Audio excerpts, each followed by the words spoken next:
When I was probably 8 to 10 years old, in school, they had something called Odyssey of the Mind. And Odyssey of the Mind was a program. I don't know if they still do it or not. They may. Um, but I was quite excited about it. I really wanted to do it. And the basic idea behind it is you would have these it would be one local school that would be assigned a particular problem to solve, and uh, the problem would be constructed in such a way that there's more than one solution. And one year, I remember, and I was not able to participate in this. I asked them to. I applied for it. I really wanted to do it, but I guess I wasn't smart enough or whatever. Um, and that's happened to me a lot in school. Now that I think about it, growing up, all these things that were really, really interesting, and it's, oh no, Gary, you can't do that. That's for the smart kids. So, but I could have handled it. Um, so that's a lesson to teachers who determine who gets to do what. But at any rate, this one project problem that they had to solve, and the solution they came up with, they showed the whole school, and then there was like I don't know, like either a state or a national competition as well. Um, and they had to build a better mousetrap. Now, I'm not sure exactly what would qualify something as better in this situation, but what they did, my class was, those of us that were privileged enough to be in it, they made this kind of Rube Goldberg contraption that ended up, um, the final stage was, there was like a hammer, and the hammer, after all these mechanisms get set off, the hammer falls down and crushes the mouse on the floor at the bottom. Um, Another year, the problem was to create some kind of a robot, which I thought was pretty cool. But the reason why I bring all this up is because I was recently watching something, uh, a program put out by CNN a long time ago, to kind of help train teachers, people that are in college, uh, preparing to become teachers, um, to just kind of explain to them some of the theory behind being a good teacher, and it would show different things like, uh, any kind of thing that you would do in a school. There would be some people that would be in favor of it, and other people that would be opposed to it. So they would just kind of present, all the angles to it. And one of the things they were talking about was this Odyssey of the Mind program. And I was struck by the fact that this program, Odyssey of the Mind, was specifically designed, as I've already said, to have a creative approach to problem solving, but that approach is, there's no one set answer. There's multiple different possibilities, um, and the the different schools would say, okay, here's my answer, here's my answer, here's my answer. Which one do the judges think is the best answer, or a good answer amongst many? Uh, but the thing about that is, there's not there are wrong answers. Okay, if the year that they were supposed to build a robot, they built a better mouse trap, that would be the wrong answer.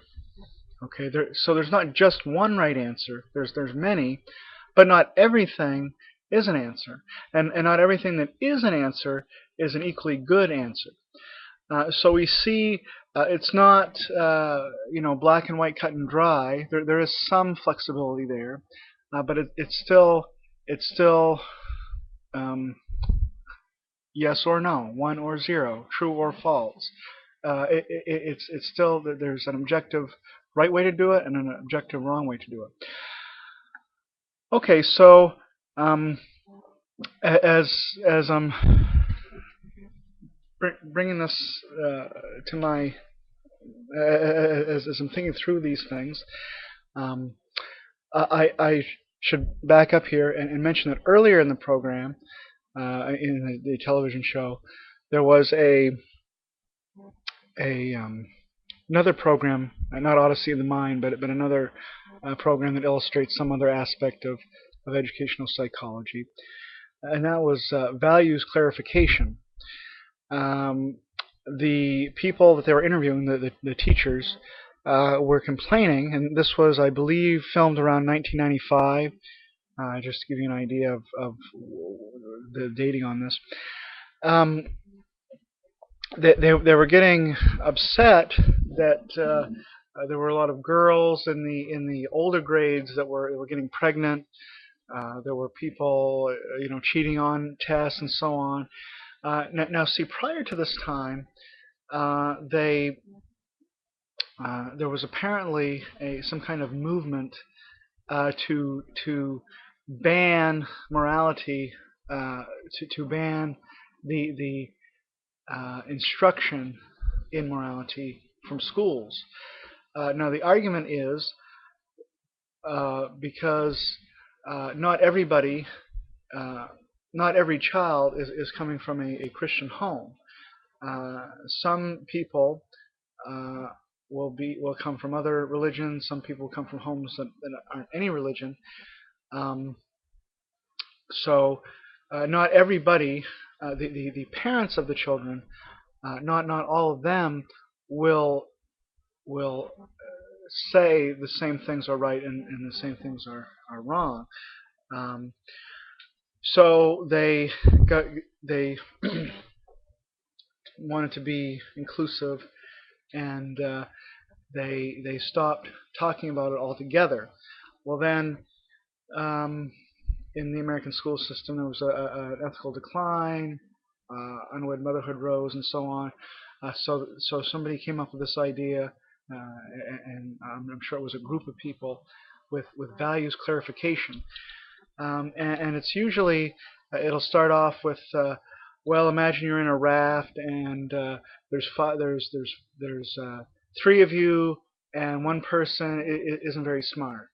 But there's only enough food for 2 of you. Are you going to throw over the person that's not very smart? Or they'll specially construct these ethical dilemmas that are so unlikely to happen, that are such an extreme case, to give the impression upon the children that there is no such thing as right and wrong. But they're putting this in the guise of, okay, well, what would you do in this situation? Because so goes the argument, if the kids are thinking about what they think is right and wrong, then they will think that there is a right and wrong, as opposed to there not being a right and wrong. So it's okay to have unwed mothers in high school and cheat on tests and, I don't know, steal milk money or bully. The list could go on and on. Well, the kind of the conclusion of that segment of the program was that because there's not one clear right answer that everybody agrees on in ethical situations, that there's no such thing as objective morality. Okay, well, then you fast forward to later on in the show, and they're saying there is an objective basis for solving, hands-on problems.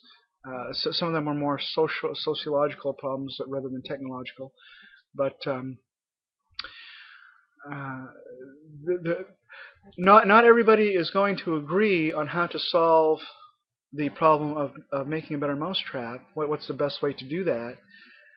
But there are right answers and there are wrong answers.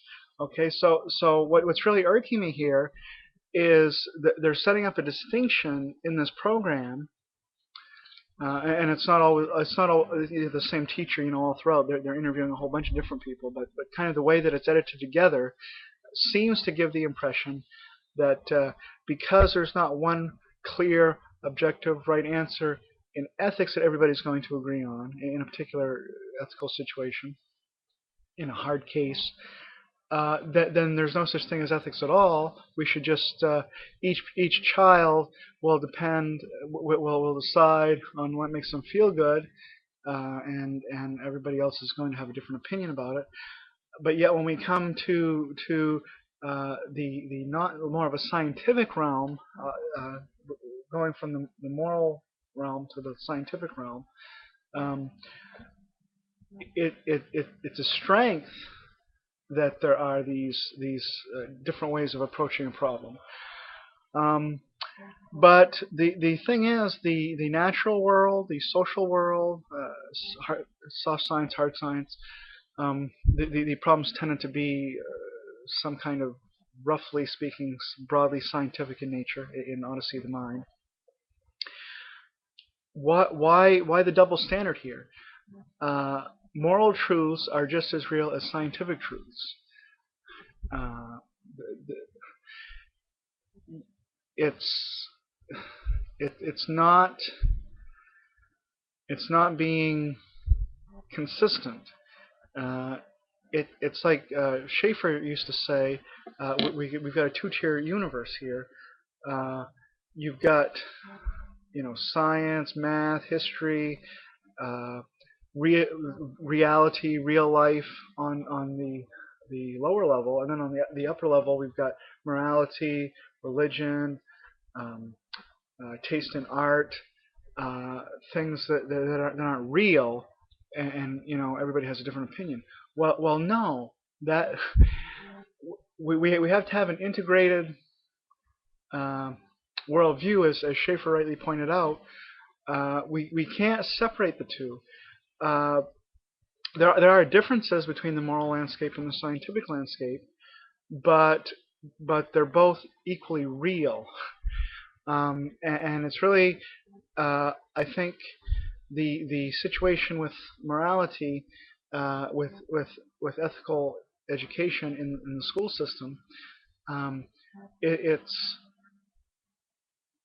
It's probably even worse to teach values clarification than to not teach anything at all, because when you do values clarification, you leave the false impression.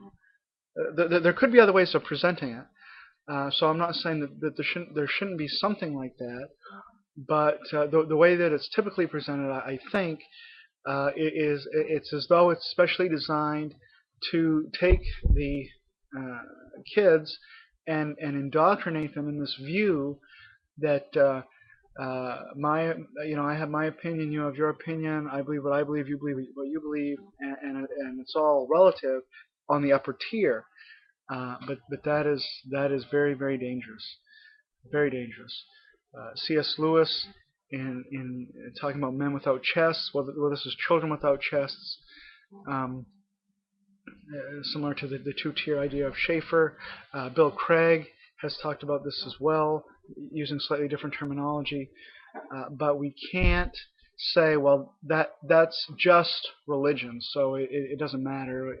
You can believe whatever you want, it's fine. No, there is facts, there is truth, there is reality in religion, just like there is in science, just like there is in aesthetics, just like there is in ethics. It's all, in that sense, the same. So that's my little hobby horse for today. Thank you.